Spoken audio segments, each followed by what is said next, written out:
حضور علیہ السلام نے ارشاد فرمایا کہ 3 شخص میری زیارت سے محروم رہیں گے، 3 شخص میری زیارت نہیں کر سکیں گے۔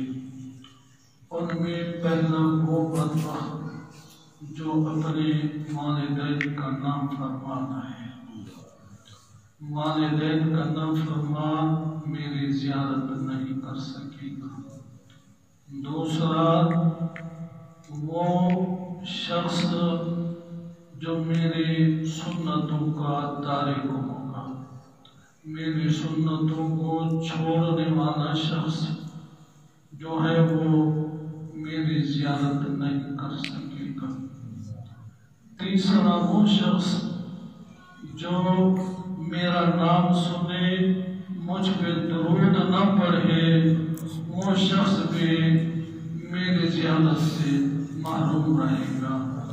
مل کر پڑھیے اللہم صلی علی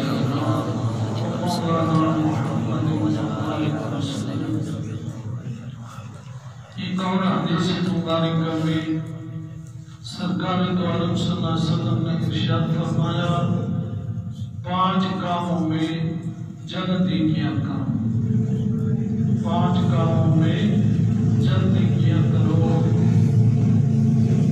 سب سے پہلا تو یہ کام ہے جب مرنے والا مر جائے تو اس کو دفن کرنے میں جلدی کرو، دفن کرنے میں تاخیر نہ کرو۔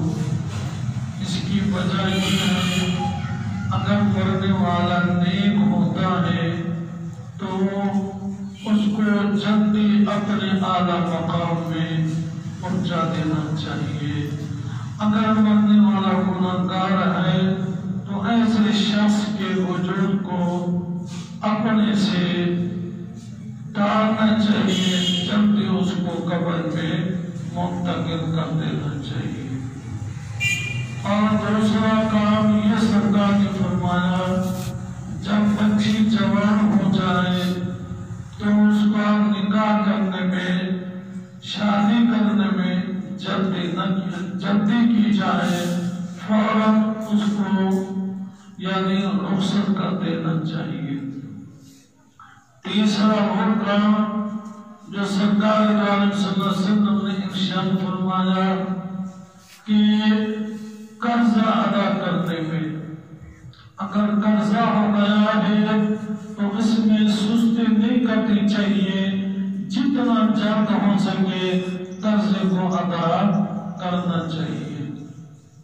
چوتھا یہ کام جس کو سرکار دو عالم صلی اللہ علیہ وسلم نے فرمایا جلدی کرنی چاہیے، وہ ہے کہ اگر تمہارے پاس کوئی مہمان آ جائے، مسافر آ جائے تو اس کو پانی روٹی پیش کرنے میں تاخیر نہیں کرنی چاہیے، جتنا جلد ہو سکے اس کو کھانا پیش کرنا چاہیے۔